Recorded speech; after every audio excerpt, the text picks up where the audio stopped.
Oi, gente, tudo bem? Estamos aqui com mais um dia de devocional, hoje com o capítulo 16, dando continuidade aí ao nosso desafio de 21 dias, né, que já está aí, ó, caminhando e em nome de Jesus vai conseguir alcançar o coração de muitas pessoas para aprender mais a palavra de Deus, e eu creio que grandes coisas o Senhor vai fazer dentro do nosso coração, dentro do meu. Já tenho sido assim moldada ainda mais pelo Senhor para cada momento de estudo. O Senhor tem trabalhado muito no meu coração e eu espero que assim Ele possa alcançar outros corações através desse estudo e desse devocional. Amém? Então vamos consagrar mais um momento desse, porque tudo que está sendo feito aqui é para Ele, né? É dele e é por Ele, né? Então todos esses momentos a gente consagra a Ele para que Ele possa se fazer presente em todos os momentos da nossa vida. Amém? Pai, muito obrigada, Senhor, por mais esse momento. E nós já entregamos a Ti o controle do movimento, das palavras, do discernimento do Espírito, que o Teu Espírito Santo esteja conosco nesse momento, fazendo morada em nossos corações e nos direcionando, nos guiando, em nome de Jesus, sobre todos os caminhos, sobre a Tua palavra, e que o Senhor venha estar presente no coração de cada pessoa que possa assistir esse devocional, que o Senhor venha trazer respostas de oração, assim como o Senhor já tem trazido muitas respostas na minha vida, que o Senhor possa alcançar cada dia mais corações que precisam da Tua palavra, do Teu refrigério, e nós consagramos a Ti, que o Senhor esteja presente e o Senhor continue conosco até o fim. Amém? Amém, amém. Vamos lá, gente, estamos aqui, né, 16º dia de devocional, né, desafiada e ao mesmo tempo, né, a gente sabe que existe uma batalha espiritual para a gente conseguir cumprir um propósito que foi feito no coração de Deus, né? Então, assim, que a gente possa dar continuidade a esse propósito, entendendo que tudo que é para o Senhor precisa ser feito, sim, com zelo, com cuidado, não é de qualquer forma, mas sim com muito carinho, como se fosse para o Senhor. Amém? Então, vamos lá. Capítulo 16, a gente começa aí com entendendo o que estava acontecendo nos capítulos anteriores, né? Jesus passava ali por uma perseguição, né? O mundo começa ali uma perseguição religiosa contra Jesus, né? Fariseus, judeus, né? Muitos sacerdotes estavam ali vendo Jesus como alguém, como se fosse um inimigo mesmo, né? Um inimigo do povo dele, sendo que Jesus estava fazendo coisas boas, né? Então, nossa, que coisa tão comum que acontece nos nossos dias. Gente, quando a gente lê a palavra do Senhor, e principalmente Jesus, o que Jesus passou, a gente começa a enxergar muito do que muitas vezes a gente passa. A gente olha Jesus fazendo milagre, curando feridas, curando enfermos, trazendo mortos à vida e sendo perseguido. Aí muitas vezes a gente olha para a nossa vida e diz assim, gente, por que essa pessoa está me perseguindo? Por que eu estou passando por isso? Gente, se até Jesus, que era santo, maravilhoso, passou, imagine nós, né? Então, que a gente possa entender que ele veio exatamente por isso, para que ele pudesse verdadeiramente nos salvar, mas também sentir na pele tudo que a gente passa aqui nessa terra e ele entender com propriedade. Então, quantas vezes a gente ora e diz assim, Senhor, você não está vendo o que está acontecendo? Você não está vendo o que está acontecendo comigo? Essa perseguição.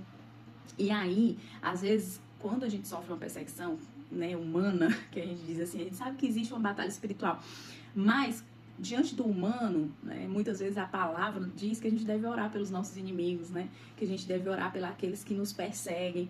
Então, é por isso. É porque o Senhor também passou por isso, né? E ele fez o quê? Ele matou algum fariseu? Ele pegou os judeus e prendeu, e chicoteou, né? Condenou ao inferno? Não.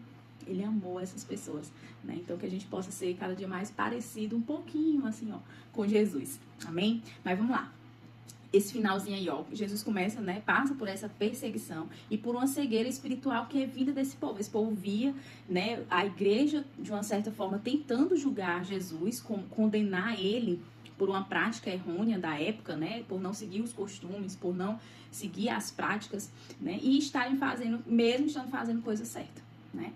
Então, eles preferiam que as coisas acontecessem dentro de uma rotina, né, dentro de uma cultura, dentro de uma doutrina, mas que preferiam muitas vezes uma pessoa que estava enferma continuar enferma a ser curada diante de um costume que eles tinham como legal, né? Então, a religião mais perseguida que a gente vê naquele tempo, mas que também ainda é nos dias de hoje, é o cristianismo. Exatamente porque até os dias de hoje, né, o mundo odeia os cristãos. E o mundo odeia Cristo. E quem é o mundo? É o inimigo, né? É o diabo. O diabo odeia Cristo. Porque a partir da vitória de Cristo, o diabo ele foi sentenciado completamente ao inferno, né? Então ele não tem mais volta. Então vamos lá, começar na palavra, né? Então me estendo falando e a gente não inicia a leitura. Mas vamos lá, capítulo 16. Tenho-vos dito estas coisas para que não vos escandalizeis. Eles vos expulsarão das sinagogas, mas vem a hora em que todo o que vos matar julgará com isso tributar culto a Deus, né? Que ele já está alertando aqui os discípulos, né? Que Jesus estava sendo perseguido, mas que chegaria o tempo que não só Jesus, porque Jesus ia morrer, ia ressuscitar, não estaria mais presente, mas os discípulos de Jesus continuariam pregando o evangelho. Então ele já está alertando, olha, eu tenho dito isso aí porque vocês serão expulsos de sinagogas, vocês serão perseguidos, serão jurados de morte, né? Então não se escandalizem, porque isso realmente acontece e vai acontecer, né? E por que ele está dizendo assim? Ó, eles vão dizer que vão querer matar vocês em nome de Deus, para tributar a Deus, que era o que eles faziam com Jesus, alegando uma lei, né? Alegando a doutrina, alegando ser a lei de Deus, mas perseguindo um homem santo, que não fazia nada de errado, né? Versículo 3. Isso farão porque não conhece o Pai e nem a mim. Ora, estas coisas vos tenho dito para que quando a hora chegar, vos recordeis de que eu vos lo disse. E não disse desde o princípio, porque eu estava convosco, né? E eu tenho dito aí desde o princípio. Por quê? Porque vocês estavam comigo. Então, vocês iam chegar ao tempo de Jesus falar abertamente. Lembra que a maioria das ministrações até aqui, até mais ou menos o capítulo 13, Jesus ele falava muito em metáforas, de uma certa forma, para que as coisas ficassem nas entrelinhas, no entendimento de alguns, mas não de todos. Até a própria palavra diz, né? Tem um momento que ele diz, olha, estou falando, muitos ouvirão, mas não escutarão, né? Muitos estarão aqui, ó, ouvindo, mas não vão entender nada do que eu estou falando, né? Os próprios discípulos, quando Jesus disse que Judas, que o traidor seria aquele no qual ele molhasse o pão, né? E desse na boca dele, eles viram isso, mas eles não conseguiram enxergar, né? Não conseguiram ver, porque eles achavam que era só mais uma metáfora, né? E aqui Jesus começa a falar muito abertamente e muito objetivo e direto, sem muito rodeio, né? E aí ele diz, não vos disse desde o princípio, porque eu estava convosco. Então não valia a pena, lá no início do ministério de Jesus, né?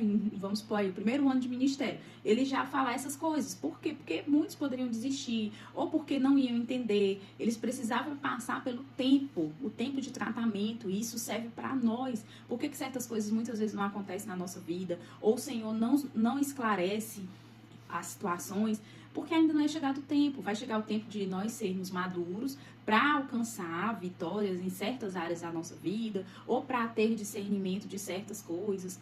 Eu lembro que quando eu aceitei Jesus, que foi mais ou menos 13, 14 anos atrás, que eu já lia um pouquinho a Bíblia antes, mas eu lia assim e eu não entendia muita coisa. E quando eu aceitei Jesus, e tinha uma coisa dentro de mim, que hoje eu sei que era o Espírito Santo, me incomodava muito para ler a Bíblia. Era como se tinha uma palavra que dizia assim, leia a Bíblia, leia a Bíblia, leia a Bíblia. E eu lembro que uma vez, um dos primeiros incômodos foi assim, leia o livro de Daniel, leia o livro de Daniel. Gente, por que eu tinha que ler o livro de Daniel? E eu achava que era tudo coisa da minha cabeça. Só que eu lia e eu não entendia nada. E eu orava, Senhor, eu tô lendo, mas não tô entendendo nada. Lendo, não tô entendendo nada. Gente, eu lia e não entendia. Não era claro, assim, as palavras ficavam confusas, eu não entendia o que estava querendo dizer.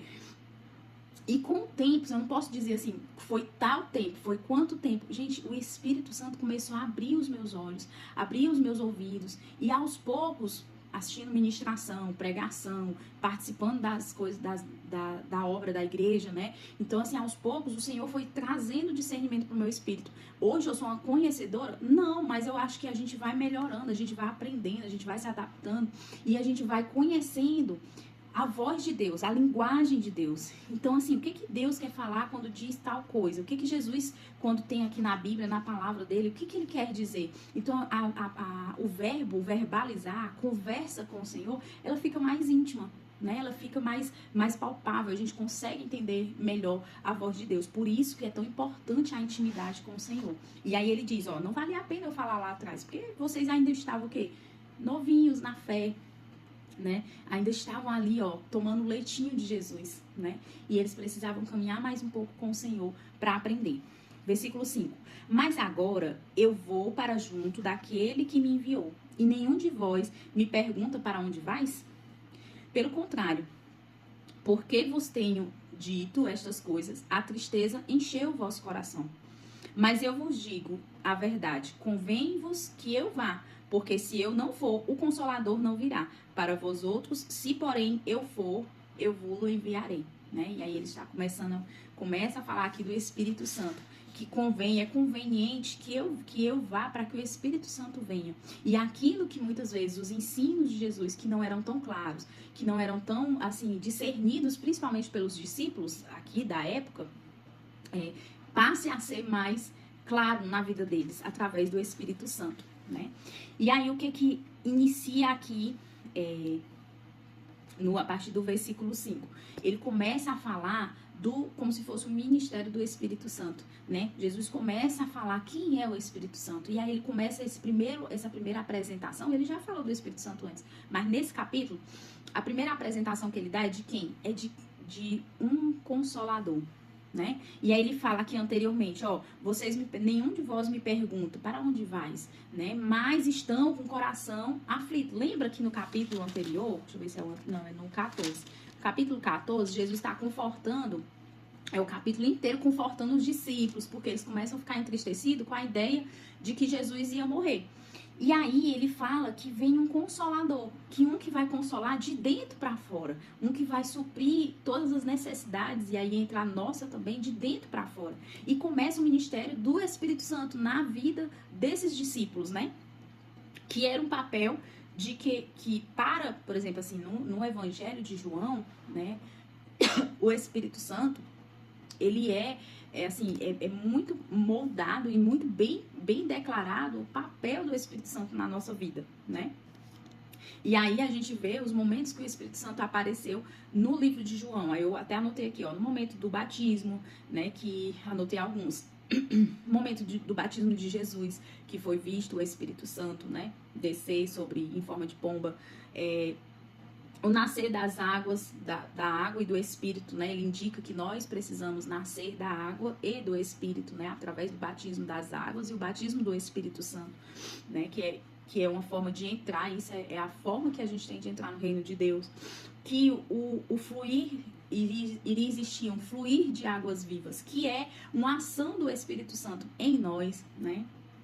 E que é esse Consolador, que é o Espírito da verdade, né? Que ele será usado para nos lembrar do ensino de Jesus. E aí começa aqui a história do Espírito Santo, da forma com que Jesus estava ensinando os discípulos sobre quem era o Espírito Santo. Vamos lá. Versículo 8. Quando ele vier, convencerá o mundo do pecado, da justiça e do juízo. Do pecado porque não crê em mim. E aí é o maior dos pecados, né? Desculpa. Você vê Jesus, você ter experiências com Jesus e você não crer nele como seu Salvador, né? Da justiça porque eu vou para o Pai e não me vireis mais. E do juízo porque o príncipe deste mundo já está julgado. Até aqui. Aí o que eu anotei aqui? Que é uma forma, assim, o Espírito Santo ele vem para convencer o mundo do pecado, né? Que ele até coloca aqui, ó. Ele vem convencer o mundo do pecado, da justiça e do juízo. E o do pecado é sobre o quê? A ideia do pecado. Porque o maior pecado da humanidade é a incredulidade quanto às coisas de Deus. Às vezes você está falando de Deus, que isso é pecado, que isso não é certo. Mas as pessoas, mesmo com as evidências, que é o que a gente vê aqui, mesmo com Jesus fazendo um milagre na frente de todo mundo, as pessoas ainda são incrédulas, né? Então esse é um dos maiores pecados, se não o maior pecado da humanidade, é a incredulidade em Deus, assim, de quem é Deus, das coisas de Deus, né? Descredibilizar aquilo que Deus é quem Deus é e o que Deus faz, né? E o poder dele, principalmente, né? Às vezes as pessoas dizem assim, quem não conhece o Senhor, né? Ah, pede pro teu Deus, né? Ou então, tu tem tanto Deus, só vive na igreja e ainda passa por isso, né? As pessoas não entendem quem é Deus. Acham que Deus é assim, é aquela coisa que você não vai viver mais nada. E aí aqui a gente vai ver que nós vamos viver, sim, aflições, dificuldade. E aí ele fala, convencer da justiça, que a maior justiça já vivida, né, por um inocente, ser morto por outras pessoas. Então, assim, a maior justiça é o que Jesus fez por nós. Um homem santo, sem pecado, que morreu na cruz para nos salvar. Então, essa foi a maior justiça. E aí, somente assim, uma pessoa que tenha muito amor pelo outro ou pelos outros, para se colocar nesse lugar. E aí o Espírito Santo vem nos convencer disso, que verdadeiramente existe um Deus que foi manifestado em filho, em homem, nesta terra, se fez homem para que pudesse vir para nos salvar. E aí ele tenta nos convencer exatamente dessa justiça. E convencer do juízo, que é a ideia da morte, a morte e a ressurreição, que é a glorificação de Cristo. E até ele fala assim, ó, na palavra, do juízo, porque o príncipe deste mundo já está julgado. Então, exatamente, o próprio o diabo, ele foi julgado a partir da morte de Jesus. Né? Então, assim, a condenação dele vai ser uma condenação eterna. Não tem jeito, não tem mais como voltar atrás. Então, ele foi, assim, Jesus, ele triunfou sobre o diabo, né? É como se fosse a derrota, a morte de Jesus na cruz e a ressurreição de Jesus fosse exatamente a derrota definitiva do inimigo, né? Então, assim, Jesus operou, por isso que ele fala que ele é esse que venceu a morte, né? Ele venceu a morte diante de um diabo que tenta nos matar, roubar e destruir a nossa vida. Ele venceu a morte. Então ninguém pode mais do que Jesus. Vamos lá. 12. Tenho ainda muito o que vos dizer, mas vós não podeis suportar agora. Olha o cuidado de Jesus, né? Quando vier, porém, o Espírito da verdade, ele vos guiará a toda verdade, porque não faltará por si mesmo, mas dirá tudo o que tiver ouvido e vos anunciará as coisas que hão de vir. E aí ele fala desse cuidado que o Senhor tem conosco de não fazer as coisas, assim, não entregar tudo de uma forma assim que a gente não vá dar conta. E aí não só dar conta no sentido emocional, mas também da gente acabar perdendo muitas vezes as bênçãos na nossa vida porque a gente se antecipou, porque as coisas foram, a gente deixou, ultrapassou o tempo de Deus, ou então quis invadir o tempo de Deus, quis tomar a frente de Deus, né? Então ele tem esse cuidado. E aí ele fala que vai vir um Espírito da verdade e ele nos convencerá, ele nos guiará. E aí é mais um papel do Espírito Santo, que é esse de assim, o detentor da verdade. Então, muitas coisas que os discípulos eles só poderiam ver após a ida de Jesus era exatamente a clareza de propósitos, né? Jesus falou para eles quem era, o que fazia, o que eles iam, como que eles iriam agir, o que eles iriam viver, mas o Espírito Santo é que iria convencê-los dos propósitos que eles teriam a partir da ressurreição de Cristo, né? E também convencê-los a ter um coração rendido, porque a gente sabe que os discípulos, eles negaram Jesus. Diante de tudo que eles viveram com Jesus, ainda assim, a grande maioria deles negou na hora da morte de Jesus, na hora que Jesus estava sendo crucificado, né? Mas o Espírito Santo, ele faz o coração se render, não só dos discípulos, mas o nosso. Então é o Espírito Santo que nos convence do pecado, é o Espírito Santo que nos convence o que é bom, o que é ruim, né? Então, o Espírito da verdade, ele vem para nos ensinar o que é certo e o que convém, o que é conveniente. Porque a gente fala assim, mas a Bíblia proíbe isso, aquilo. Nem tudo, eu não vou entrar em detalhes, mas assim, nem tudo está proibido na Bíblia. Mas às vezes não é conveniente, né? Às vezes não é conveniente pela ocasião, pela situação. Então a gente é o Espírito Santo que nos convence do que convém e do que não convém, do que é correto e do que é errado, do que é bom e do que é ruim, né? Então muitas vezes você tá fazendo uma coisa e você sente assim como se fosse um aperto no peito, ou então você sente assim um incômodo. Será que é isso mesmo que eu devo fazer? Será que eu faço isso aqui? Então às vezes esse será já é o Espírito Santo tocando dentro de você, lhe orientando a dizer assim, não é isso aqui que eu quero para você não, né? Vamos lá. 14. Ele me glorificará, porque há de receber do que é meu e vou lá de anunciar. Então, o Espírito Santo vem, recebe o que é de Jesus e vai anunciar. Tudo quanto o Pai tem é meu. Por isso é que vos disse que há de receber do que é meu e vou lá de anunciar. Um pouco e não mais me vereis. Outra vez um pouco e me vereis novamente, né? E aí eles dizem, então alguns dos seus discípulos disseram uns aos outros, que vem a ser isto que nos diz um pouco e não mais me vereis, e outra vez um pouco e ver-me-eis e vou para o Pai? Diziam, pois, que vem a ser esse um pouco. Não compreendemos o que quer dizer. Percebendo Jesus que desejavam interrogá-lo, perguntou-lhes, indagais entre vós a respeito disso que vos diz? Um pouco e não me vereis, e outra vez um pouco e me vereis? Em verdade vos digo, que chorareis e vos lamentareis, e o mundo se alegrará. Vós ficareis tristes, mas a vossa tristeza se converterá em alegria. E aí aqui, gente, o que ele fala, né?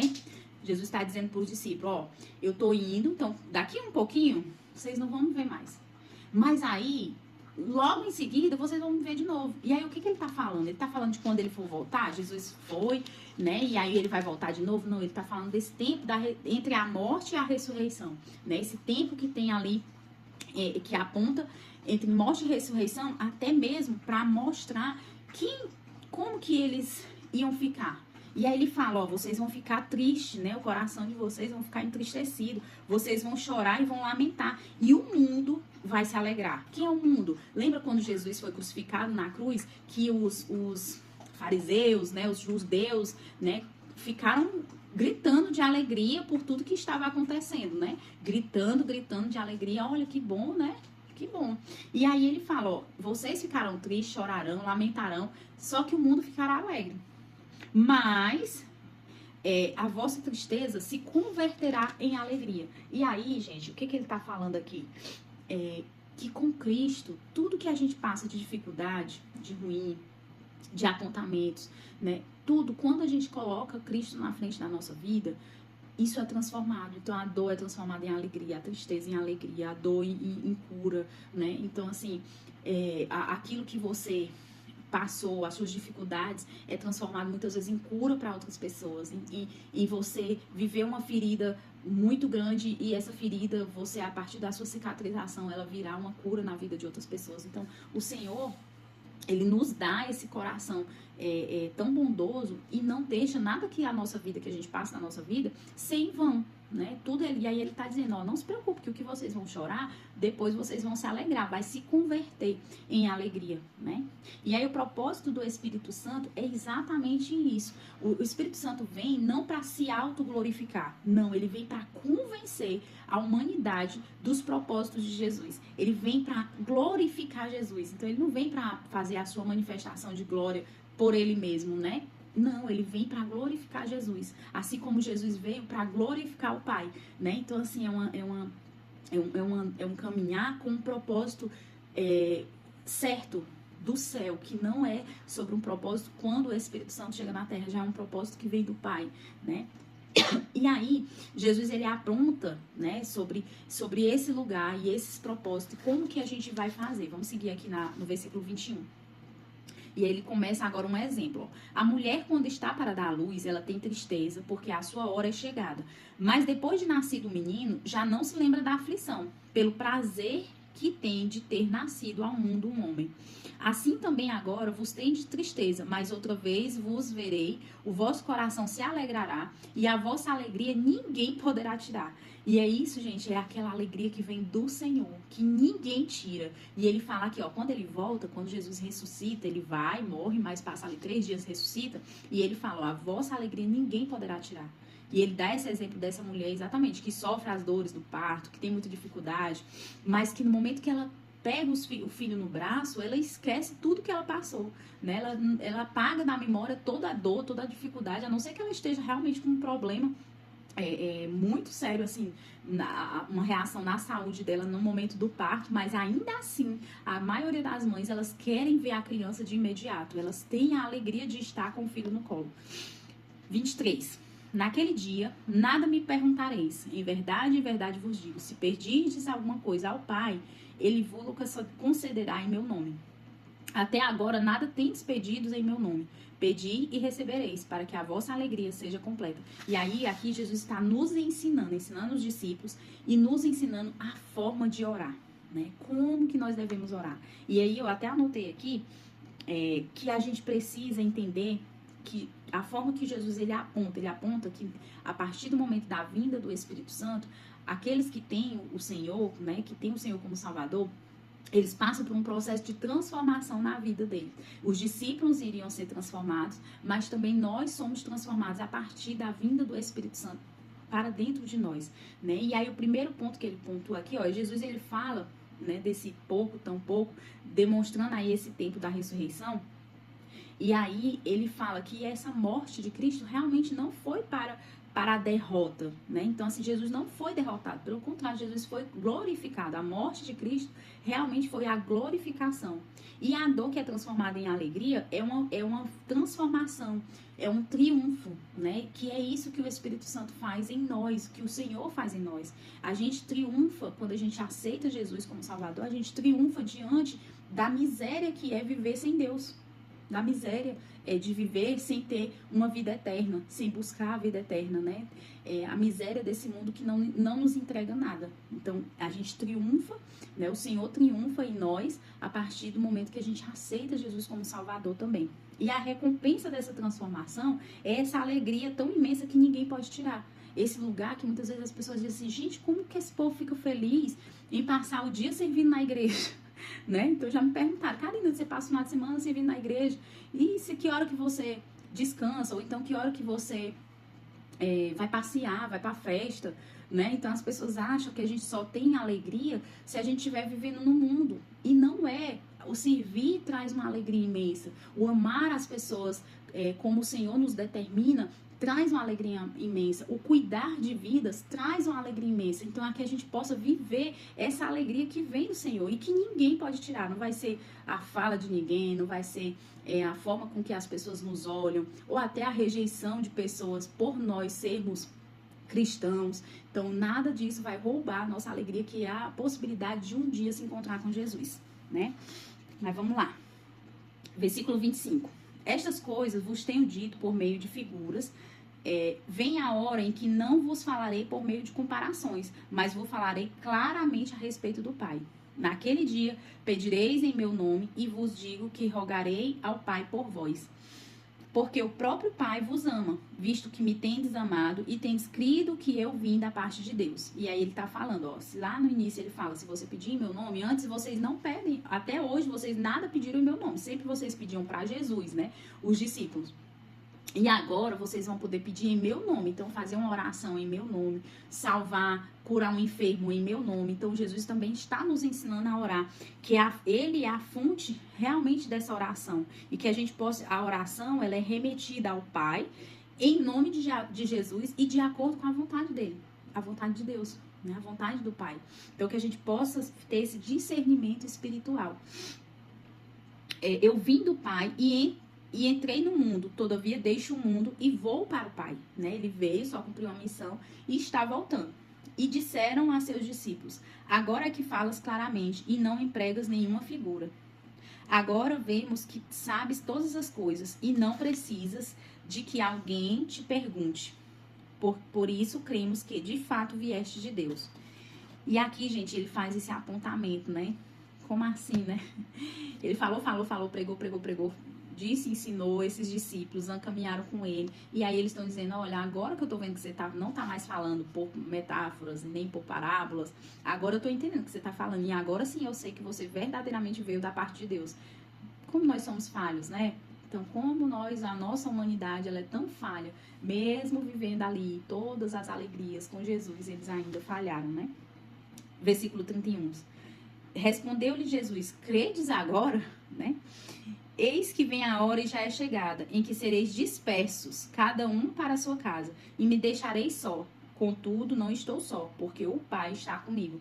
E aí aqui ele fala, né? Ele começa a falar que eles negariam Jesus, né? Abandonariam Jesus no seu momento ali crucial de leito de morte, de processo de morte ali que ele ia viver, né? Da crucificação. E aí ele pontua, né? Vocês serão dispersos. mas eu não estarei só, porque o Pai continuará comigo, né? E estas coisas vos tenho dito para que tenhais paz em mim. No mundo passarás por aflições, mas tendes bom ânimo, porque eu venci o mundo. Amém? Até aqui. Acabou esse capítulo, são 33 versículos, né? Mas o que ele faz? O que ele nos diz, né? Que ele, Jesus, ele vai para o Pai como esse sumo sacerdote, esse advogado, que vai ali para interceder por nós, para restaurar, né, a nossa comunhão com Deus, para restaurar a nossa intimidade com o Senhor, com o Pai.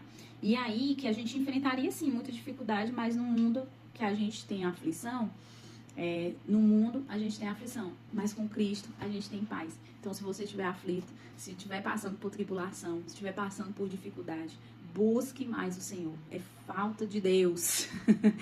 Bem popular, né? Claro que a gente sabe que não é isso, que às vezes a gente passa mesmo.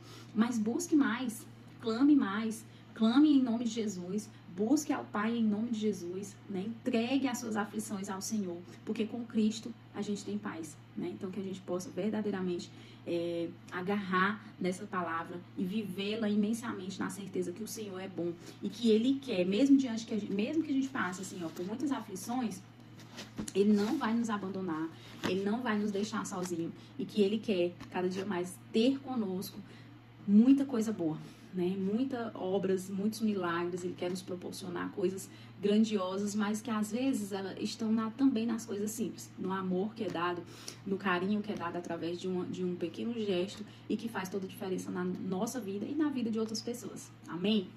Então que Deus abençoe, que seja mais um estudo abençoado também na sua vida e até amanhã com mais um capítulo. Amém? Deus abençoe. Tchau, tchau.